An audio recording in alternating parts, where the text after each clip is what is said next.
WhatsApp YouTube, welcome back to my YouTube channel. आप देख रहे हैं होम मसल टीवी। आप सबको न्यू ईयर की हार्दिक बधाइयाँ और उम्मीद है ये साल आपका और अच्छा रहे और प्रोडक्टिव रहे। आप लोग अपनी फिजिकल फिटनेस साथ साथ मेंटल फिटनेस पे भी ध्यान दें।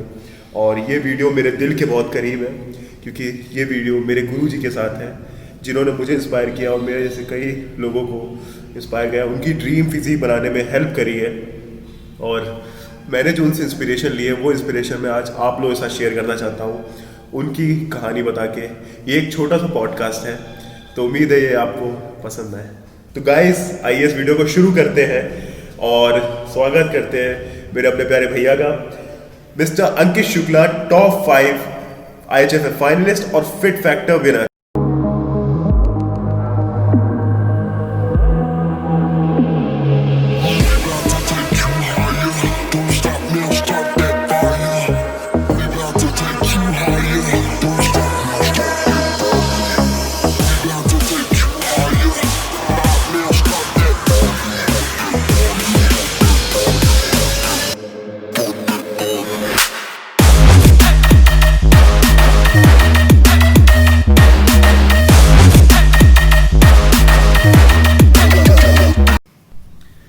Thanks Aryan for having me. जैसा कि आर्यन ने बताया, मेरा नाम है अंकित शुक्ला, मैं हूँ फिटनेस मॉडल और एक जिम ओनर। तो भैया शुरू से शुरू करते हैं आपकी अर्ली लाइफ के बारे में। जब आपने बॉडी बिल्डिंग नहीं करी, जब आप फिटनेस मॉडल नहीं बने, तब आपकी लाइफ कैसी थी? बॉडी बिल्डिंग से पहले मेरी लाइफ जैसे कि आगे के टाइम में जैसे हुआ करता था, ज़्यादातर स्टडी एंड पढ़ाई को ही तवज्जो ज़्यादा दी जाती थी परिवार से, और यही बोला जाता था सिर्फ पढ़ो पढ़ो, जो पढ़ेगा लिखेगा वही बनेगा नवाब, खेलेगा कूदेगा बनेगा खराब। तो ये एक थोड़ा सा थीम रही है और पढ़ाई को ज़्यादा तवज्जो दी गई, पढ़ने में भी अच्छे थे। बट एक स्पोर्ट, एक एथलीट और एक बोलते हैं ना खेल की तरफ इतना रुझान रहा, इतना अट्रैक्शन रहा, वो शायद मेरे जीन्स में था। बिकॉज फादर मेरे फुटबॉलर भी थे और पहलवान भी थे और प्राइवेट जॉब थी उनकी। तो इस वजह से कहीं ना कहीं मेरे जेनेटिक बोलते हैं जीन्स में स्पोर्ट्स था।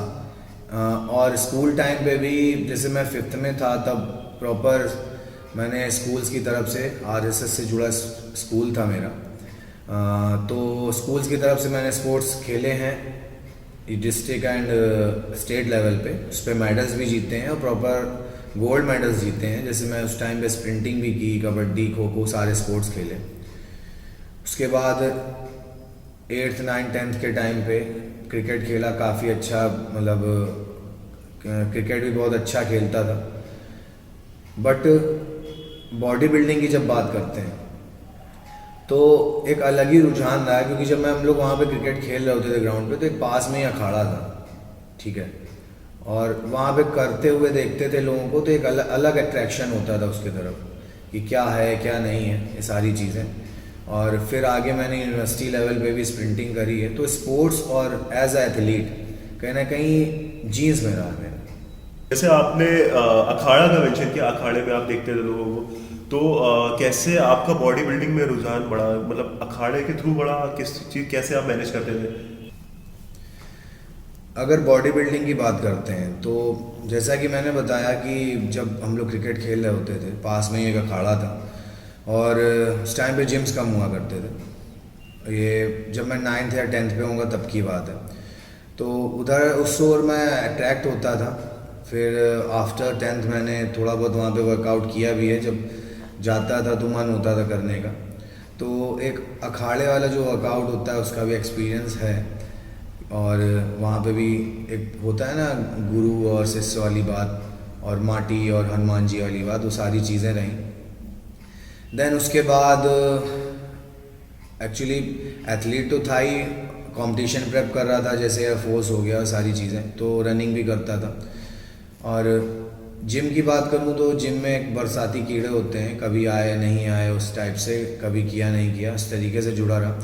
बट उस टाइम पे एक्चुअली पैसे भी नहीं होते थे और जिम्स नए खुले थे और ऐसा कोई बहुत बजट नहीं था घर का, और मन लेकिन बहुत होता था।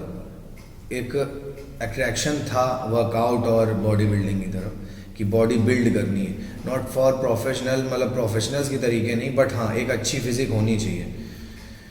तो उसके लिए मैं सुबह टाइम पे रनिंग के बाद मैं एक जिम में जहाँ जाता था, उस जिम को 2 से 3 घंटे मैं संभालता था, जिसकी वजह से मुझे वहाँ पे फ़ीस नहीं देनी पड़ती थी और मैं जल्दी पहुँच के अपना वर्कआउट निपटाता था, फिर उसकी जिम देखता था, देन मैं घर आता था।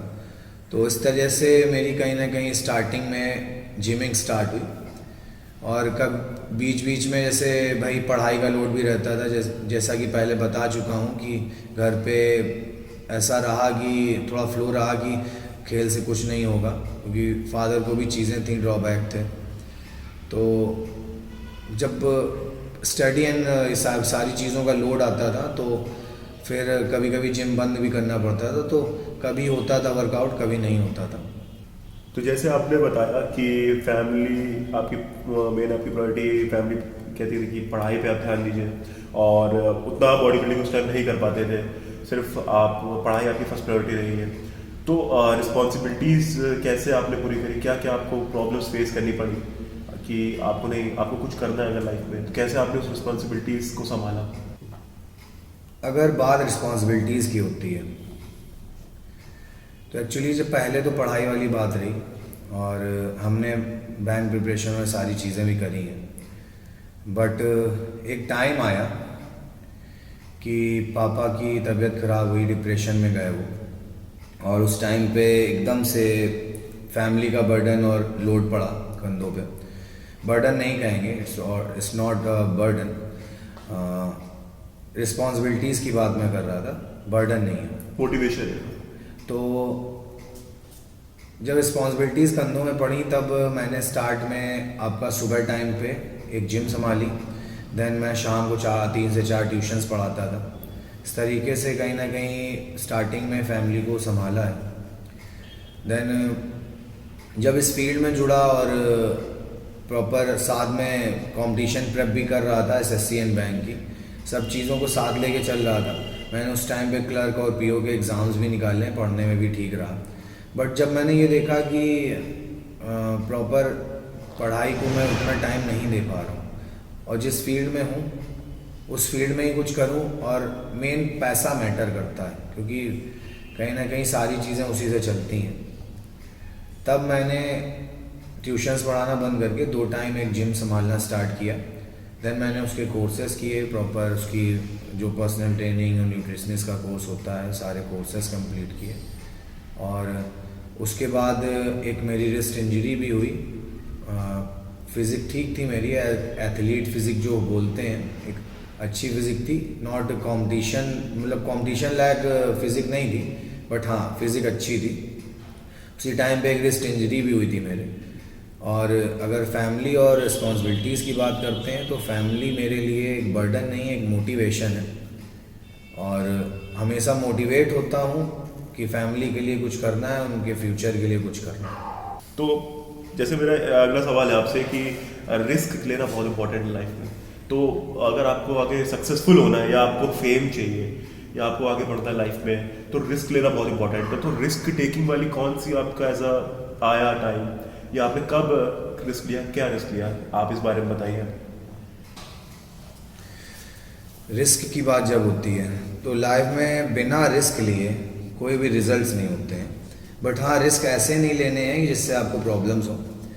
तो जैसा कि मैंने पहले बताया, मेरी रिस्ट इंजरी हुई थी एक टाइम पे, तब फिज़िक एकदम, मतलब जो फिज़िक थी भी मेरी एक एथलीट फिज़िक, वो भी एकदम बर्बाद हो गई थी। कोर्सेज किए हुए था, नॉलेज थी, सब चीज़ें थी, बट फर्स्ट अट्रैक्शन जो होता है वो आपकी फिटनेस, आपकी फिज़िक ही होती है। बोलते हैं ना, जो दिखता है वो बिकता है वाली बात। तो कहीं ना कहीं अपनी वैल्यू पे काम करना था। उस समय ये चीज़ सीखी कि वैल्यू मैटर करती है, और उसके लिए फिर मैंने ये सोचा कि कोर्सेज अलग चीज़ है, अब मुझे अपनी वैल्यू और अपने फेम को बढ़ाने के लिए कुछ करना पड़ेगा। तब मैंने फिटनेस मॉडलिंग और बॉडी बिल्डिंग की तरफ रुझान किया, और उसको मैंने इस तरीके से चुना कि भाई बॉडी बिल्डिंग काफ़ी टफ है, देन फिटनेस मॉडलिंग। जो बॉडी बिल्डर्स हैं उस चीज़ को अच्छे से समझ सकते हैं, ठीक है। तो और फिटनेस मॉडलिंग इसलिए चुनी, मैन फिजिक और मॉडलिंग नहीं, क्योंकि मेरे लेग्स अच्छे थे, जेनेटिकली कहीं ना कहीं वो अच्छे रहे हैं। और फिटनेस मॉडलिंग और जैसे क्लासिक फिजिक एंड ऑल में लेग्स का कहीं ना कहीं डोमिनेट करते हैं वाले बगल वाले को, आपके जो ठीक बगल में खड़ा होता है या स्टेज में जो भी आपके साथ रिप्रेजेंट कर रहे होते हैं उनको डोमिनेट करते हैं, और डोमिनेटिंग थे मेरे लेग्स। तो इसलिए मैंने फिटनेस मॉडलिंग को कहीं ना कहीं चूज़ किया। और देन जब मैंने बॉडी बिल्डिंग और फिटनेस मॉडलिंग स्टार्ट करी, कंपटीशन प्रेप स्टार्ट करी और ख़ुद से ही सारी चीज़ें करी, प्रिपरेशंस, क्योंकि मैंने कोर्सेज किए हुए थे, पढ़ा लिखा था, उस चीज़ का भी कहीं ना कहीं मुझे बेनिफिट मिला। और हर बार जो कॉम्पिटिशन्स लड़े या जो भी चीज़ें करी वो अलग अलग वे, अलग अलग तरीके से करी।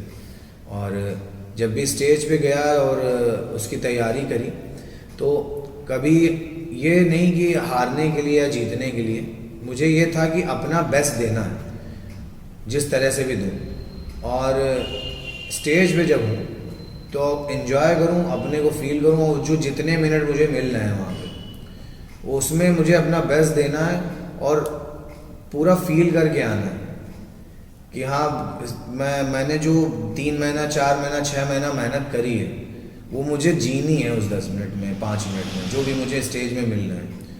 अगल बगल ये नहीं देखना, प्रेशर नहीं लेना है कि बगल में कौन खड़ा है, किसके साथ हम रिप्रेजेंट कर रहे हैं, प्रेशर पे नहीं आना है। प्रेशर से कोई काम नहीं होता, जीत हार लगी रहती है, क्योंकि हर आदमी जीतने के लिए आता है वहाँ पे। फिर क्योंकि डेडिकेशन ऐसी थी और कहीं ना कहीं 100% के ऊपर दे रहा था, तो रिजल्ट्स भी ठीक आ रहे थे और आते रहे। जो पहला कंपटीशन लगा अपने वेट ग्रुप पे सेकंड आया था। देन मैं फिट फैक्टर रीजनल विनर भी रहा, मिस्टर यूपी में वेट ग्रुप पे फर्स्ट आया, देन मिस्टर दिल्ली में सेकंड आया। फिर फिट फैक्टर में आपका जो मुंबई में वेस्ट जोन जो बोलते हैं, और एथलीट्स तो बहुत जगह से आए थे, वेस्ट जोनल विनर रहा मैं। फिर फिट फैक्टर का टॉप 5 रहा मैं नेशनल पे। और उसके बाद में और भी कई कॉम्पिटिशन्स लड़े, जेरई में भी मैं टॉप 12 रहा था, टॉप 15 एंड ऑल, क्योंकि काफ़ी अच्छा कंपटीशन था और काफ़ी सीनियर्स उसमें कम्पीट कर रहे थे। रिजल्ट्स अच्छे थे, अच्छा लगा था, क्योंकि कहीं ना कहीं जिनसे कम्पीट कर रहे थे, और होता है ना कि 19-21 वाली बात, तो वो चीज़ें समझ में भी आती हैं, लेकिन जब स्टेज पे हुआ तो मुझे कुछ भी फील नहीं हुआ कि मैं किनके साथ खड़ा हूँ वहाँ पे। बाकी रिस्पेक्ट सबके लिए।